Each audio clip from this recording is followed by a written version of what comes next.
Et salut à tous, c'est Kevin, on se retrouve aujourd'hui pour un nouvel épisode d'Analyse Crypto, épisode numéro 27 aujourd'hui, et on est 197 abonnés, tellement proche des 200 abonnés. Donc voilà, bienvenue à tous, merci d'être présents et de me soutenir, et je voulais vous faire vraiment des gros remerciements, ça m'a fait vraiment très chaud au cœur de voir tous vos messages de soutien, vos messages de remerciements, et également vos messages pour poser des questions, pour demander des analyses sur certaines cryptos, etc. etc. Merci à tous. Ça me donne encore plus envie de vous apporter de la valeur et de partager mon travail au quotidien, parce que je suis convaincu qu'aujourd'hui, deux choses. Dans les cryptos, il y a beaucoup trop de mauvaises informations faites par des pseudo-traders, pseudo-investisseurs qui n'ont pas encore gagné suffisamment d'argent pour être indépendants financièrement. Et deuxièmement, je suis persuadé que dans les cryptos, vous avez la possibilité de gagner de l'argent et de devenir indépendant financièrement, mais pour ça, c'est comme dans tout. Il faut se donner les moyens en termes de temps, d'énergie et d'argent. Si vous voulez pas investir, vous gagnerez pas d'argent. Si vous voulez pas investir de temps, d'énergie ou d'argent, ça ne mènera à rien. Aujourd'hui, le plus important, c'est pas d'être meilleur que les institutionnels. Le plus important, c'est d'être meilleur que 90% des particuliers, qui eux font n'importe quoi parce qu'ils sont pas éduqués, parce qu'ils savent pas comment faire, comment mettre en place une stratégie d'investissement, et surtout comment mettre en place une stratégie de prise de profit. Parce que quand vous avez une stratégie de prise de profit, c'est là où vous rentrez réellement de l'argent. Sinon, ça n'a aucun intérêt. Donc voilà ce que je voulais vous partager rapidement. N'hésitez pas à vous abonner, à liker. On est très proche des 200, mais là on est road to 1000 maintenant. On s'arrête plus, c'est parti. Alors on est parti, on va faire une analyse aujourd'hui un petit peu particulière, puisqu'on va faire une analyse à la fois sur ce qui s'est passé hier par rapport à ce que j'avais fait dans mon brief, mais également sur une vision un peu plus long-termiste. Et je vais vous expliquer pourquoi. Déjà par rapport à ce qui s'est passé hier. Alors, hier, je vous avais dit, et vous pouvez revérifier dans le brief, en pleine matinée, on était vraiment, il se passait pas grand chose, on avait le BTC qui poussait un petit peu ici dans le vert, on avait que cette bougie, on avait un petit peu de vert ici, sur ETH pareil, on avait un petit peu de vert, on était en train de repousser un peu vers les 1790 $, et finalement on a fait une grosse bougie de ravalement, et je vous avais dit attention, on est sur des endroits intéressants, le BTC qui pouvait à la limite venir chercher peut-être un peu au-dessus ici vers ces mèches, c'est encore possible bien sûr, venir chercher un peu au-dessus de ça, mais non on voit que ça a été bien ravalé par toutes ces mèches ici, on n'arrive pas à passer les 24 000, et ils sont défendus comme pas possible en fait. Sur ETH pareil, ETH qu'est-ce qui s'est passé? ETH hyper intéressant, parce que sur ETH on additionne et on ajoute encore une divergence potentielle, divergence baissière, puisque le cours monte, et sur le MACD, hop, ça descend, donc divergence potentielle, ça a été validé en repassant dans le rouge ici, puis on est repassé dans le vert, puis on est à nouveau repassé dans le rouge, euh, on a basculé en... on a basculé bear, puis long, puis bear, puis relong, puis à nouveau bear, et hier, attention, grosse bougie rouge. Alors sur ETH, ça n'a pas été une bougie de retournement baissier. Pourquoi? Parce que comme on peut le voir ici, le bas ici de la bougie est là. Le bas de la mèche est ici. Il aurait fallu que la bougie rouge clôture en dessous de la bougie verte. Pour la ravaler entièrement. Ça n'a pas été le cas. Mais sur BTC, ça a été le cas. Sur BTC, ça a été le cas. C'est-à-dire que ici, on avait une fin de bougie et une fin de mèche à cet endroit-là. On a clôturé en dessous. En dessous, c'est bear. En dessous de ce point, c'est bear. Et donc derrière, qu'est-ce qu'on attend? On attend une confirmation, on attend une poussée baissière du cours. Et c'est actuellement ce qui est en train de se passer. Ça reste court-termiste, bien sûr, mais c'est grâce à ce genre de trade que derrière, je suis capable de faire des gains. Et donc ici, on est capable de prendre notre trade avec un stop un peu au-dessus ici, 5,68 de risque, et derrière, on vient prendre nos profits. Pour l'instant, on a fait 1% de gain, et le but, voilà, c'est de voir si on casse la structure. Ici, on a quand même... Ici, on a un point de contact, 2, et c'est le troisième point de contact. Si on clôture en dessous ici, si on casse et qu'on clôture en dessous par là, ce sera RDV à la cave, minimum entre les 21 000 et les 20 000 $, et si on va plus profondément, entre les 19 et les 18 000 $, voire même un peu en dessous. Mais voilà nos prises de profit. On pourrait très bien se retourner dans la journée, faire une bougie de retournement haussière encore une fois, c'est possible. Maintenant, le but, voilà, c'est d'être capable de trouver des entrées pour faire des gains, tout simplement. Et ici, c'est le but. Donc, on va tout simplement rentrer dans ce trade, et on peut voir ici qu'on rentre sur un 1,59, 2 de ratio, 2,30, et ensuite on est à plus de 3 de ratio, donc c'est plutôt intéressant. Euh, donc à voir ce qui va se passer. Ici, j'ai mis un stop plutôt large parce qu'on a fait... parce qu'on a quand même beaucoup de certitudes ici. Après, à voir ce qui va se passer, on est quand même en bas de canal, on pourrait rebondir à nouveau ici en haut de canal. Mais on va pas se mentir que faire une bougie de retournement baissier en étant si bas dans le canal et qu'on n'ait pas réussi à avoir l'impulsion nécessaire pour revenir en haut de canal, c'est encore plus bearish. La Chine qui annonce des mauvaises nouvelles avec Taïwan. Attention à ce qui pourrait se passer ici, pour avoir une accélération baissière un peu plus franche, mais encore une fois, rien n'est fait. On pourrait très bien rebondir pour une dernière impulsion haussière ici, avant de repartir. Dans ce cas-là, on aurait perdu entre 3 et 5% de notre capital en fonction de où clôture la bougie. Si on a une bougie de ravalement ici, on perdra que 3-4% du capital seulement. Et derrière, on sera capable d'identifier peut-être des choses ici ou là. Donc voilà ce que je vais vous présenter ici sur BTC. Maintenant sur ETH, on a eu pratiquement la même chose, on a eu plus de baisse en pourcentage. D'ailleurs les gens qui pensaient que ETH était beaucoup plus fort, attention, ETH est plus volatile. Ça veut pas dire qu'il est forcément plus fort. Plus volatile, ça veut dire que oui, il est plus monté. Mais ça veut dire aussi que quand on a une baisse, et typiquement hier on l'a très bien vu, quand on a une baisse de 4, 5, 6%. Quand BTC, lui, baisse de 3-4%. 3-4% de baisse pour 5-6%, c'est quasiment le double. Donc on a une plus de baisse sur ETH. Et là, une petite accélération baissière à voir, à venir sûrement dans les prochaines heures. En tout cas, pour l'instant, c'est ce qu'on voit, même si c'est pas encore très franc. Mais bon, sur S&P 500, qu'est-ce qu'on a? On a clôturé en dessous ici, derrière on est rejeté, on peut très bien être rejeté pour repartir. Sur, ça on y verra après, mais sur le dollar, rapidement, sur le dollar, c'est mou, il se passe pas grand-chose. On a eu quand même une bougie de ravalement haussière ici, une bougie de ravalement haussière ici, mais derrière, il se passe rien. Donc on attend ici une impulsion du dollar. Maintenant qu'on a fait, on a cassé ce range ici à la hausse, on a fait bougie de ravalement haussière, pullback sur cette cassure, et derrière maintenant, on attend 2-3 journées dans le vert pour aller minimum ici, voire même faire un nouveau plus haut par rapport à ce plus haut des 109$. Et si c'est le cas, rendez-vous à la cave sur BTC, sur ETH et sur les cryptos. Maintenant sur ETH, j'ai une vision un peu plus long terme, voilà ce que je voulais vous présenter. Ça c'est l'ETH en monthly. On pourrait d'ailleurs aller peut-être sur autre chose comme Coinbase, on s'en fiche, ETH USD... Sur quoi est-ce qu'on pourrait aller? Peut-être Poloniex. Ok, Poloniex c'est fine, c'est pas mal. Alors, déjà deux choses que je voudrais vous présenter. Déjà la première, c'est que quand vous prenez ça, vous prenez le haut de la bougie, le bas, vous prenez le haut ici, juste là, donc on va le mettre là, comme ça. Voilà ce que l'on identifie. Sur une première vague de baisse ici, vague de rebond technique derrière, 1 pour 1. Et on arrive quasiment sur le 1 pour 1 ici, on est quasiment sur le 1 pour 1. Si on regarde d'ailleurs, j'ai fait l'exercice sur Bitstamp. Sur Bitstamp, je peux vous assurer que c'est chirurgical. Vous venez ici, ici, et là on est sur du 1 pour 1.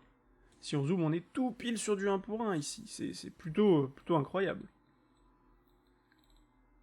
Donc ça c'est intéressant. Maintenant, est-ce que ça veut dire que la baisse est finie et qu'on est reparti? Pas nécessairement non plus. Pourquoi? Regardez pourquoi. Je vais revenir sur Poloniex, puisqu'on avait un petit peu plus d'historique, il me semble. Poloniex. Voilà. Quoique non, on n'avait même pas plus d'historique, je crois. Bref, c'est pas grave. Hop, on va prendre les barres ici. On va prendre ça et ça. Et si on remet ça ici, en fait, voilà ce que l'on pourrait imaginer. Hop, un peu plus encore. C'est qu'il a pomme ce petit ETH. Tac, tac, tac. Voilà ce que ça donne pour l'instant. ETH, voilà actuellement ce qu'il nous montre. Ce qu'il nous montre, c'est ça en fait. C'est-à-dire, pour le moment, une énorme hausse. Donc on a une hausse ici, un rejet, on temporise, on fait un fake ici pour créer un W, on casse, on est parti.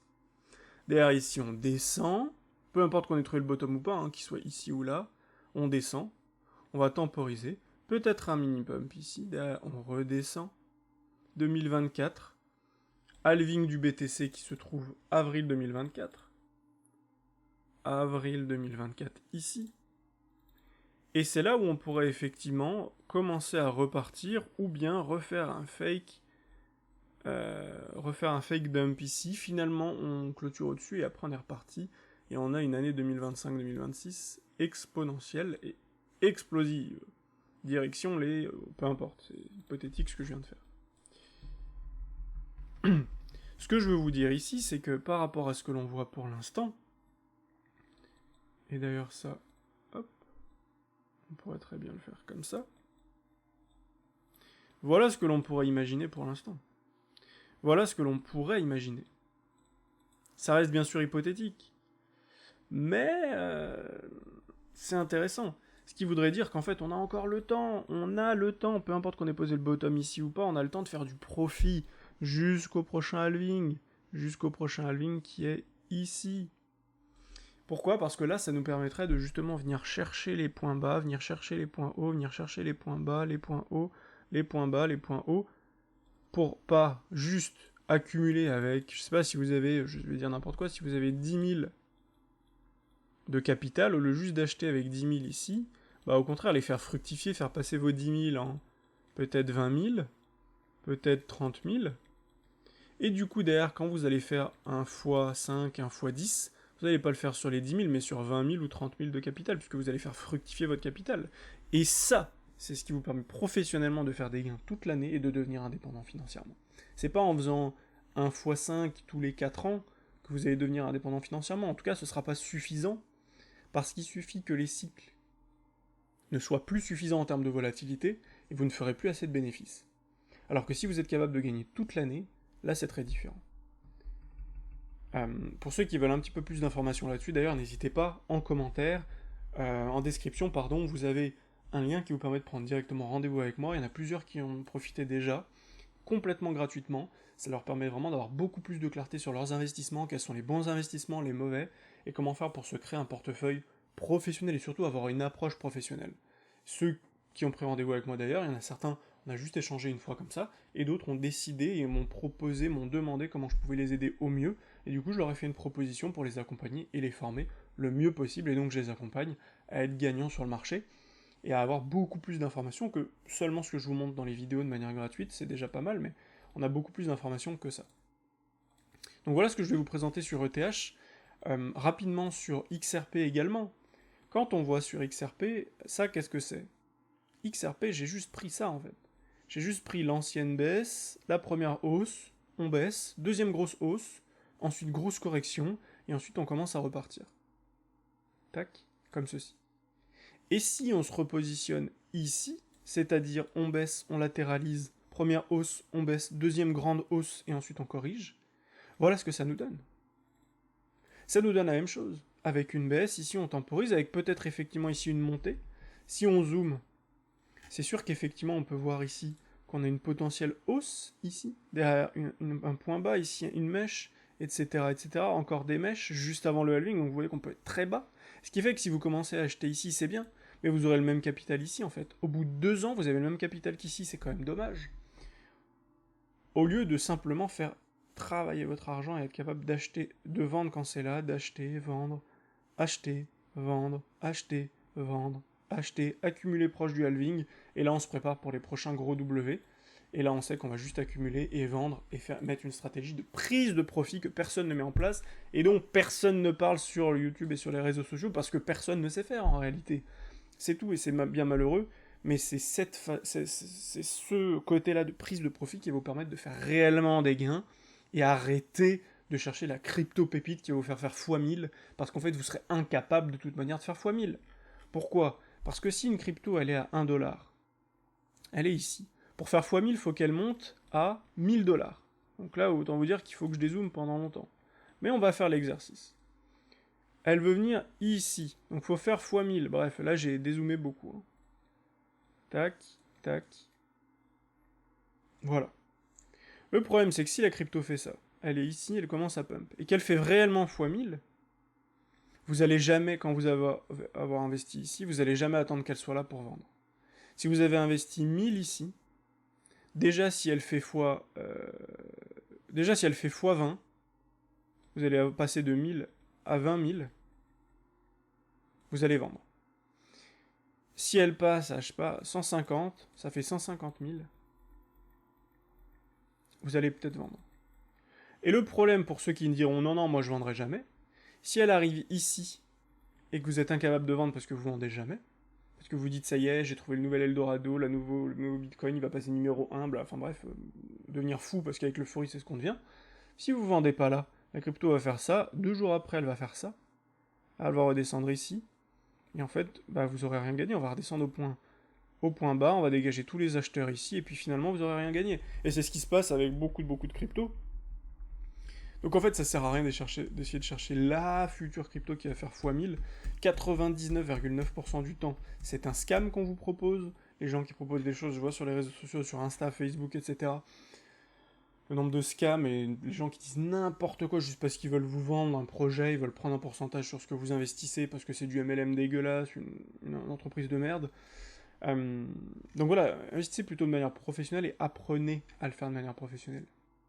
Pour revenir sur XRP, on a eu ici grosse phase de stabilisation ici, et là l'objectif c'était pas d'investir là et de temporiser, parce que sinon vous attendiez de 2018 à 2020, donc 2 ans sans faire de profit encore une fois.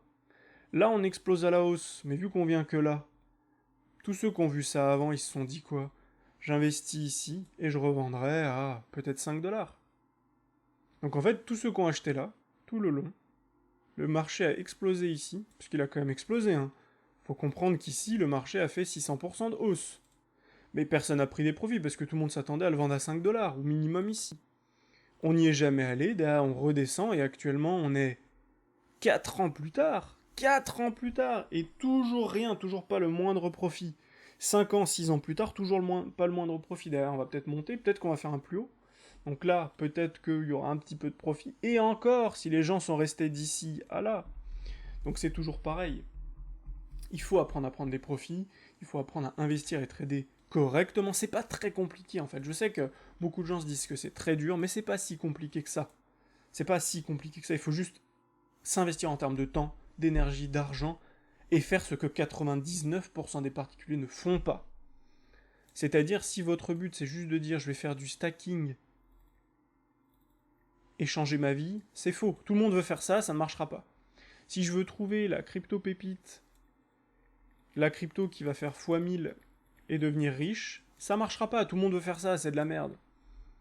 Ce qu'aujourd'hui personne ne veut faire, c'est se former professionnellement, correctement, à savoir investir correctement, trader correctement, savoir vendre, savoir acheter, savoir poser simplement des short positions, des longues positions, etc., etc. Et savoir prendre ses profits. Donc si c'est exactement ce que toi tu veux faire, n'hésite pas à prendre rendez-vous avec moi et on peut voir justement comment je peux faire pour t'aider au mieux. Parce que là, le but c'est que vous arrêtiez de vous foutre dans la merde parce que des pseudo-youtubeurs vous disent juste de faire du DCA dégueulasse alors que ça marche pas. Parce que c'est pas suffisant, vous avez beau faire du DCA ici, si vous êtes incapable de vendre là, bah vous pouvez continuer de faire du DCA toute votre vie, le marché va faire ça, vous n'allez pas prendre de profit, vous allez continuer de faire du DCA tout le temps, vous allez faire du DCA ici, vous allez faire du DCA ici, vous allez faire du DCA de partout, et ce sera juste du bullshit en fait, et de la merde. Donc pour les plus engagés, ceux qui veulent réellement changer leurs finances et devenir indépendants financièrement, comme ce que j'ai fait moi aujourd'hui, et qui me permet complètement d'être indépendant et de faire comme je le souhaite, de développer ce que je veux, pour le plaisir et par passion, et aussi pour les finances, parce que j'ai encore envie de développer mes finances, et ben prenez rendez-vous, et pour les autres, et ben écoutez, c'est déjà bien que vous suiviez le brief, Et on se retrouve demain pour une nouvelle vidéo qui sera peut-être un peu plus calme qu'aujourd'hui. Je vous souhaite une belle journée, je vous dis à demain pour une prochaine vidéo. Ciao ciao.